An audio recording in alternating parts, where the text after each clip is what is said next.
प्रधानमंत्री, मुख्यमंत्री, केंद्रीय मंत्रियों और राज्य मंत्रियों की अब खैर नहीं है। अगर किसी भी आपराधिक मामले में वो जेल जाते हैं तो उनके कुर्सी जाना तय है। केंद्र की मोदी सरकार संसद में महत्वपूर्ण विधेयक ला रही है जिसके तहत ये कार्रवाई होगी। दरअसल संसद के मानसून सत्र में हंगामे के बीच मोदी सरकार लोकसभा में बुधवार को 3 विधेयक पेश करेगी। इनके तहत प्रधानमंत्री, केंद्रीय मंत्री और राज्य मंत्री अगर गिरफ्तार होते हैं तो उन्हें पद से हटना होगा।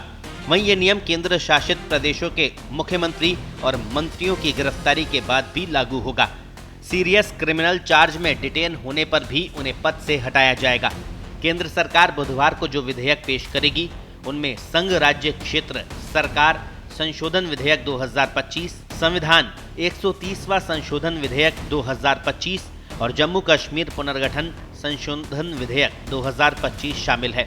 बताया जा रहा है कि केंद्रीय गृह मंत्री अमित शाह इन तीनों विधेयकों को संसद की संयुक्त समिति को भेजने के लिए लोकसभा में प्रस्ताव भी पेश करेंगे।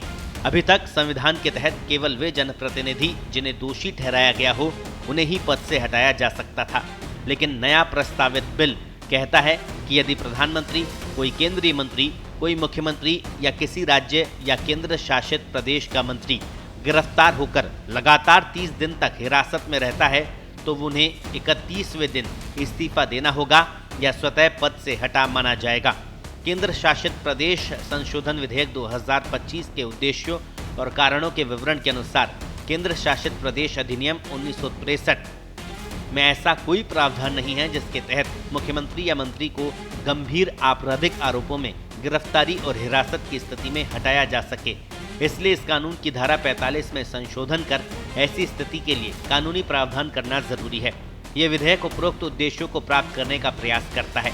सरकार के ये 3 विधेयक कानून बनते हैं तो गंभीर आपराधिक मामलों में आरोपी नेताओं पर नकेल कसेगी। हाल ही में जांच एजेंसियों ने कुछ राज्यों के मुख्यमंत्रियों और मंत्रियों को अलग अलग मामलों में गिरफ्तार किया था, लेकिन इनमें से एक मुख्यमंत्री ने इस्तीफा नहीं दिया था। दरअसल प्रवर्तन निदेशालय ने दिल्ली के तत्कालीन सीएम अरविंद केजरीवाल को एक मामले में गिरफ्तार किया था, लेकिन उन्होंने जेल जाने के बावजूद अपने पद से इस्तीफा नहीं दिया था। वहीं ईडी ने झारखंड के तत्कालीन सीएम हेमंत सोरेन को भी एक मामले में गिरफ्तार किया था, लेकिन उन्होंने पद से इस्तीफा दे दिया था। इसके अलावा पूर्व उप मुख्यमंत्री मनीष सिसोदिया भी गिरफ्तार हो चुके हैं। ऐसे में अगर नया विधेयक पास हो जाता है तो इसका सीधा मतलब होगा कि पद पर बैठे नेता को कुर्सी छोड़नी होगी। आधी रात को यह खबर आते ही सोशल मीडिया पर बहस छिड़ गई। कांग्रेस के वरिष्ठ नेता और सुप्रीम कोर्ट के जाने माने वकील अभिषेक मनु सिंघवी ने तीखी प्रतिक्रिया दी। उन्होंने सोशल मीडिया पर लिखा, क्या दुष्चक्र है, गिरफ्तारी के लिए कोई दिशा निर्देशों का पालन नहीं किया गया। विपक्षी नेताओं की गिरफ्तारी धड़ाधड़ और असंगत रूप से हो रही है। नए प्रस्तावित कानून के तहत मौजूदा मुख्यमंत्री को गिरफ्तारी होते ही तुरंत हटा दिया जाएगा। विपक्ष को अस्थिर करने का सबसे आसान तरीका यही है कि पक्षपाती केंद्रीय एजेंसियों को विपक्षी मुख्यमंत्रियों की गिरफ्तारी के लिए छोड़ दिया जाए और चुनावी मैदान में हराने में असफल होने के बावजूद उन्हें मनमानी गिरफ्तारियों के जरिए हटा दिया जाए और सत्ता पक्ष के किसी भी मौजूदा मुख्यमंत्री को कभी छुआ तक नहीं जाता। आपको बता दें, 21 जुलाई 2025 से शुरू हुआ मानसून सत्र भले ही विपक्ष इसमें हंगामा कर रहा है, मगर सरकार ने लोकसभा में कई महत्वपूर्ण बिलों को पारित किया है।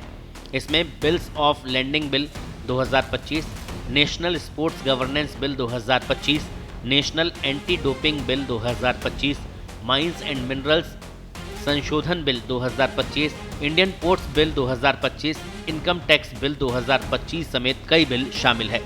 ब्यूरो रिपोर्ट, पत्रिका।